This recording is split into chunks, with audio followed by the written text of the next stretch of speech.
भारत रत्न देश का सर्वोच्च नागरिक पुरस्कार है। जिसको मिलता है वो हिंदुस्तान ही नहीं बल्कि पूरी दुनिया में सम्मान की नज़र से देखा जाता है और उसकी कामयाबी पर सभी गौरवान्वित होते हैं।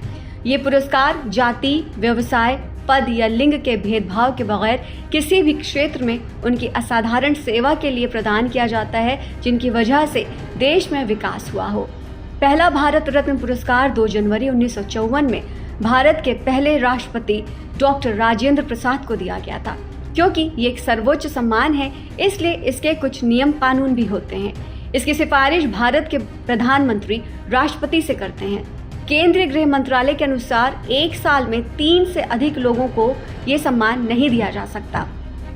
वहीं ये पुरस्कार गैर भारतीयों को भी दिया जाता है। जैसे मदर टेरेसा को इस पुरस्कार से सम्मानित किया गया।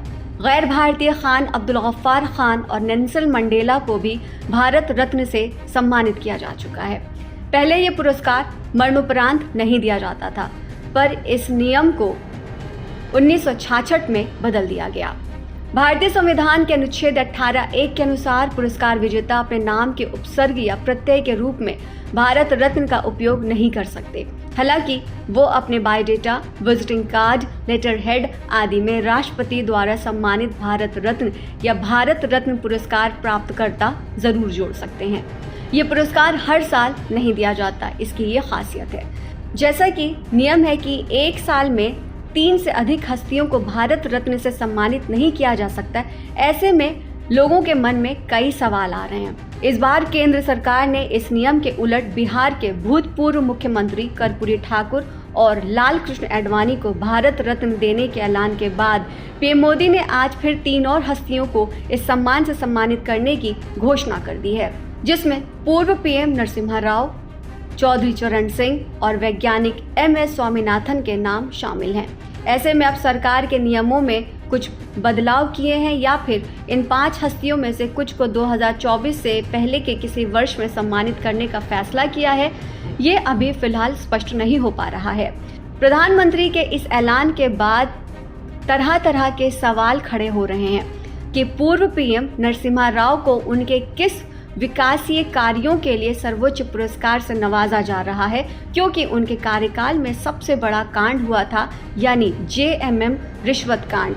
जब उनकी सरकार गई तो उन पर गिरफ्तारी की तलवार लटक रही थी, पर उन्होंने खुद को इससे बचा लिया।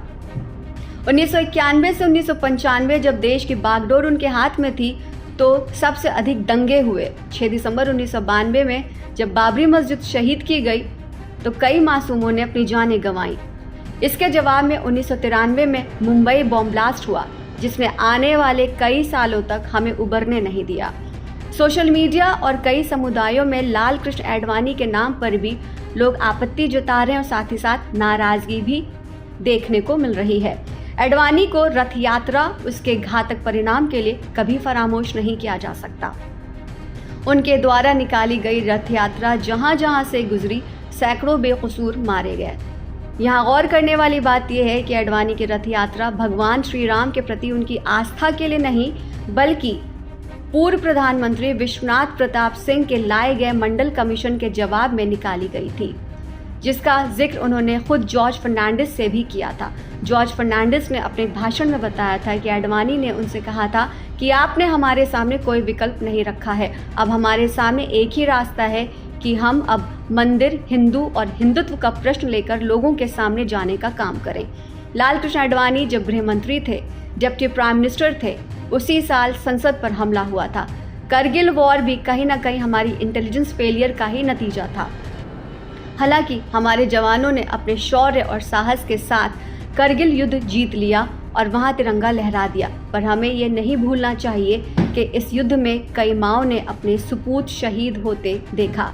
कई नई नवेली दुल्हनों के हाथ से मेहंदी का लाल रंग भी नहीं उतरा था कि उन्होंने शहीद पति को खून में लिपटे हुए देखा।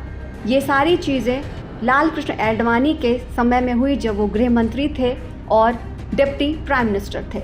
भारत रत्न पुरस्कार को लेकर सरकार पूरी तरह से घिर चुकी है। कई लोग इसको पुरस्कार की गरिमा के साथ खिलवाड़ बता रहे हैं, तो कुछ का मानना है कि पुरस्कार को 2024 जीतने का माध्यम बनाया जा रहा है।